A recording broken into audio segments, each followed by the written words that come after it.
देखो straight line का अपने पास हम लगभग सभी टॉपिक कंप्लीट कर चुके हैं। जो इसका एक लास्ट टॉपिक बच रहा है अपने पास नॉर्मल फॉर्म यानी लंब रूप, वो अपने पास अब की बार हटा दिया गया है। ठीक है, तो नेक्स्ट अपने पास जो एक्सरसाइज है 10.2 का क्वेश्चन नंबर फर्स्ट पार्ट हम पढ़ रहे हैं। उसका अपने क्वेश्चन में दे रखा है कि एक्स अक्ष और वाई अक्ष की इक्वेशन जो हम पहले भी पढ़ चुके हैं उसी इक्वेशन को हमें वापस एक बार पढ़ना है। ठीक है, तो यहाँ पर हम देखते हैं कि एक्स अक्ष और वाई अक्ष के जो इक्वेशन है वो किस प्रकार से बनकर आते हैं। तो देखो यहाँ पर अपने पास अगर हम एक्स अक्ष की बात करें तो डायग्राम देखें, एक्स अक्ष का समीकरण।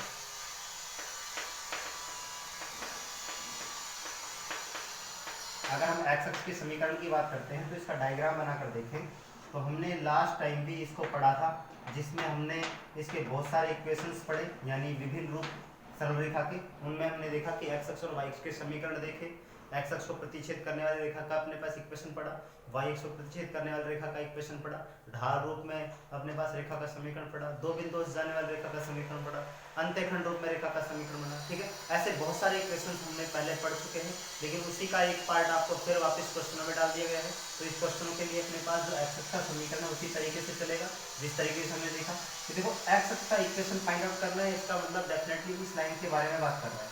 तो इस लाइन के बारे में एक ऐसी पार्ट अपने जो अपने पास हमेशा क्या होगा, सत्य होगा। तो इस केस में हम देखें कि प्रत्येक पॉइंट अपनी पोजीशन चेंज करता है जब वो अपने पास x की वैल्यू का होता है, यानी x का प्रत्येक कोऑर्डिनेट जो पार्ट है, x का जो अपने पास कोऑर्डिनेट है वो प्रत्येक पार्ट अपनी वैल्यू को x अक्ष पर चेंज करता है।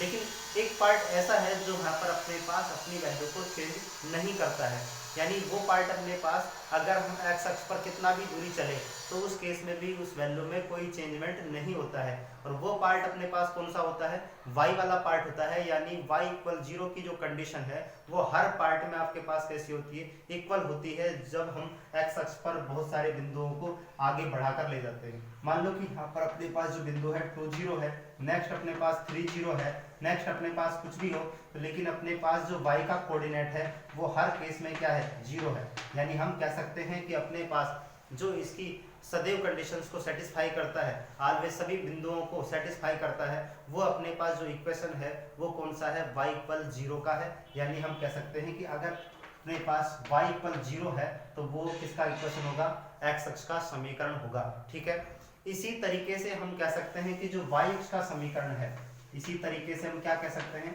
कि y अक्ष का जो समीकरण है वो भी इसी तरीके से बनकर आएगा। यहाँ पर अपने पास y अक्ष पर बहुत सारे बिंदु होंगे। देखो यहाँ पर इस तरीके से हम आगे चले तो यहाँ पर अपने पास बहुत सारे पॉइंट्स होंगे।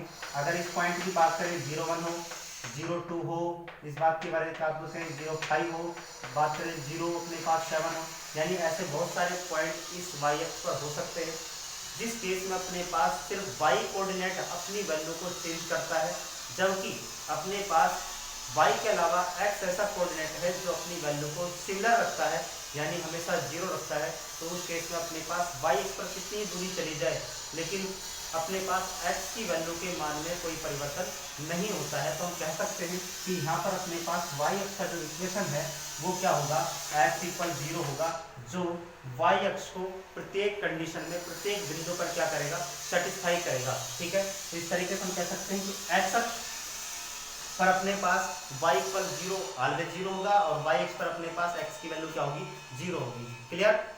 देखो नेक्स्ट अपने पास इसका जो नेक्स्ट क्वेश्चन आपको दे रखा है वो क्वेश्चन है अपने पास कि 4-3 और ढाल 1/2 से जाने वाली रेखा का इक्वेशन फाइंड आउट करो। ठीक है, तो देखो क्वेश्चन नंबर 2 की बात करें तो अपने पास जो ढाल दे रखी है वो कितनी दे रखी है, 1/2, और अपने पास जो बिंदु है वो अपने पास दे रखा है -4 3। ठीक है, ये आपके पास पॉइंट है, इस पॉइंट से अपने पास थ्रो आउट होनी चाहिए लाइन। ठीक है, और अपने पास जो स्लोप दे रखा है उसका कितना है, 1/2 है। इस केस में अपने पास जो रेखा झुकेगी और किस तरीके से अपने इक्वेशन को बनाएगी, ठीक है, उसके इक्वेशन को हमें क्या करना है, फाइंड आउट करके लाना है। ठीक है, तो देखो यहाँ से अपने पास हमने पढ़ा है कि जो ढाल होता है वो इसकी क्या होती है, इसको m से डिनोट करते हैं, और पॉइंट अपने पास क्या है, x1 y1 है।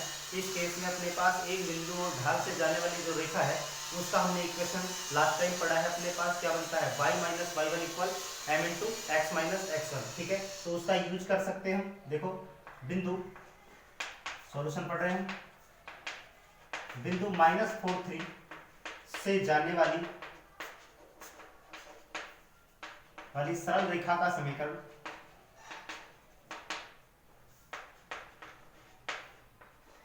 जिसकी ढाल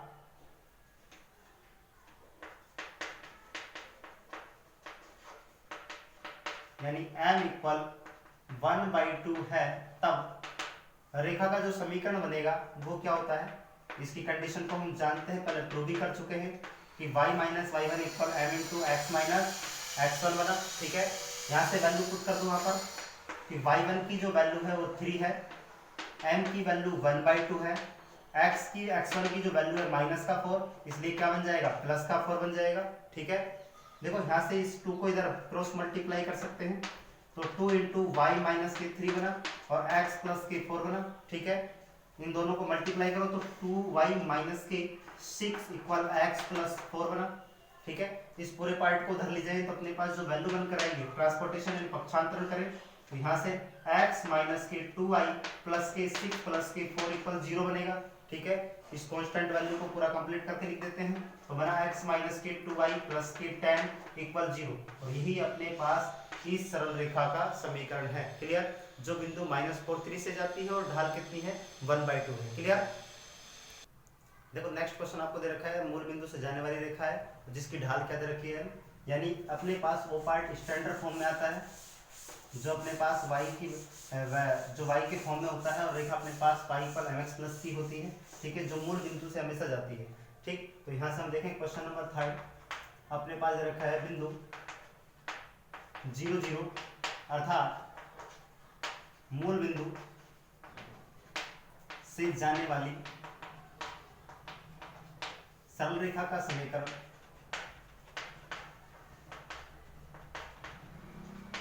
जिसकी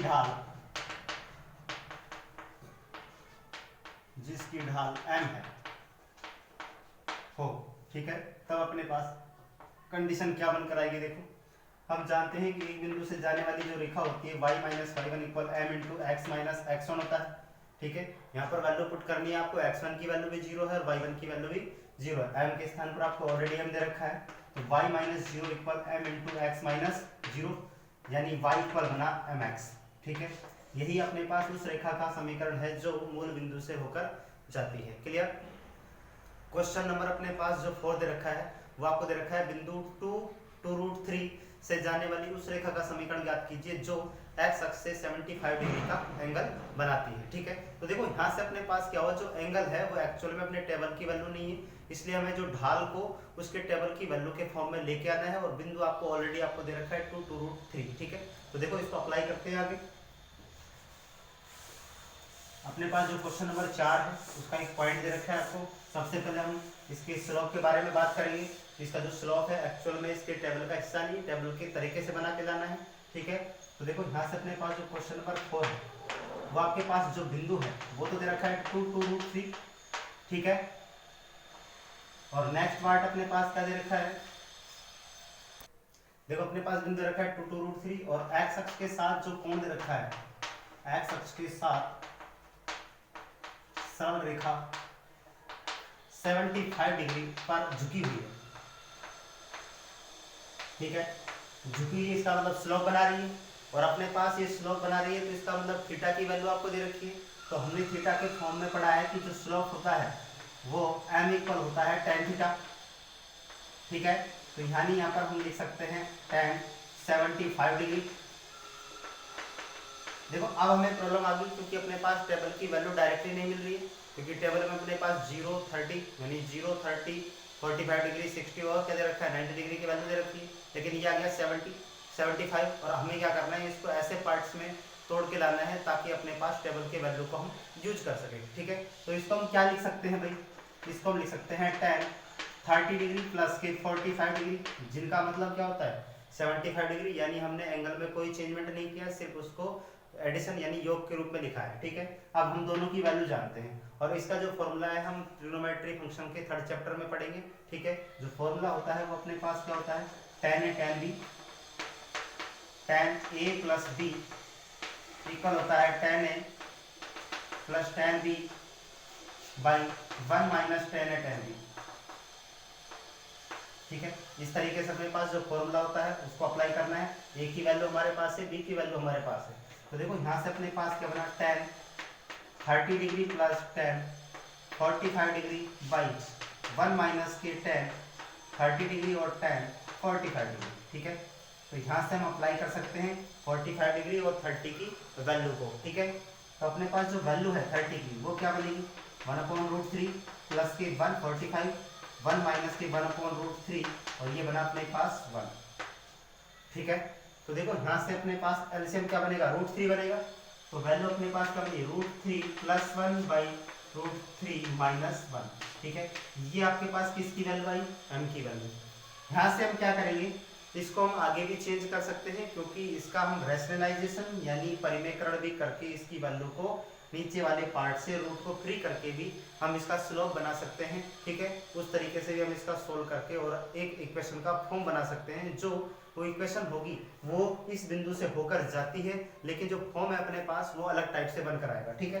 तो देखो यहाँ से अपने पास जो स्लोप बना वो इस तरीके से, अब इस बिंदु से जाने वाली और इस स्लोप का यूज करते हुए हमें रेखा का समीकरण बनाना है, ठीक है। तो देखो यहाँ से हम यूज कर लेते हैं, इस वाली वैल्यू को हटा देते हैं यहाँ से, क्योंकि m की वैल्यू अपने पास आ चुकी है।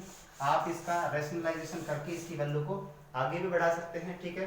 तो देखो तब अपने पास बिंदु 2√3 से जाने वाली रेखा का, सरल रेखा का समीकरण, जिसकी ढाल कितनी अपने पास, √3 प्लस 1/√3 माइनस 1 है। तब रेखा का जो समीकरण बनेगा वही कंडीशन, एक बिंदु और ढाल से जाने वाली रेखा। तो अपने पास दे रखी है y माइनस की y1 equal m into x minus x1, ये अप्लाई कर सकते हैं यहाँ से, ठीक है। तो अपने पास जो वैल्यू बनी y माइनस y1 की वैल्यू क्या है अपने पास, 2√3, क्लियर। और यहाँ से जो अपने पास ढाल दे रखी है वो √3 प्लस 1/√3 माइनस 1 और x माइनस 2, ठीक है। इसको हम क्या करेंगे, क्रॉस मल्टीप्लिकेशन में ले जाएंगे और वैल्यू बना सकते हैं। तो क्रॉस मल्टीप्लिकेशन के लिए कौन सी वैल्यू है, √3 माइनस 1, तो इसको ले जाएंगे हम √3 माइनस 1 y माइनस की 2√3 और equal √3 plus 1 equal x minus 2, ठीक है। इस तरीके से अपने पास ये इक्वेशन बड़ी। इसको थोड़ा सा हम सोल्व कर लेते हैं, y के फैक्टर में और x के फैक्टर में और कांस्टेंट वैल्यू को अलग से मल्टीप्लाई। तो देखो एक बार √3 माइनस 1 को y के साथ मल्टीप्लाई किया और एक बार इसके साथ किया, तो 2√3 और √3 माइनस 1 बना। एक बार y के साथ तोड़ दिया, एक बार माइनस के 2√3 के साथ, ऐसे x के साथ और 2 के साथ।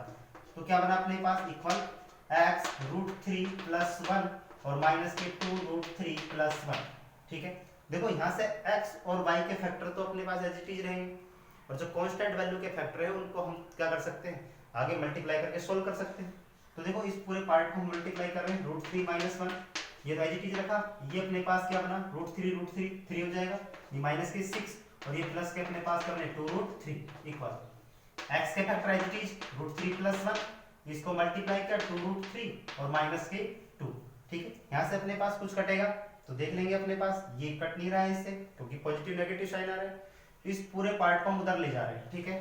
तो देखो क्या बना, x √3 प्लस 1 माइनस का y √3 माइनस 1 और वो वाला पार्ट एज इट इज है, माइनस की 2√3 माइनस के 2, इसको ले जाएंगे तो प्लस का 6 और माइनस के 2√3 इक्वल क्या हो जाएगा, 0, ठीक है। तो ये बना अपने पास x √3 plus 1 minus y √3 minus 1 और ये वाला पार्ट अपने पास बन जाएगा 4, तो माइनस के 4√3 और ये प्लस के अपने पास 4 इक्वल 0। इसको आगे भी सोल्व कर सकते हैं 4 कॉमन लेकर। इस तरह से अपने पास जो इक्वेशन है वो 2 टाइप से बन सकती है। एक तो ढाल को हम क्या करें, डायरेक्टली अप्लाई करें, और उसका एक रैशनलाइजेशन यानी परिमेयकरण करके हल कर सकते हैं, क्लियर।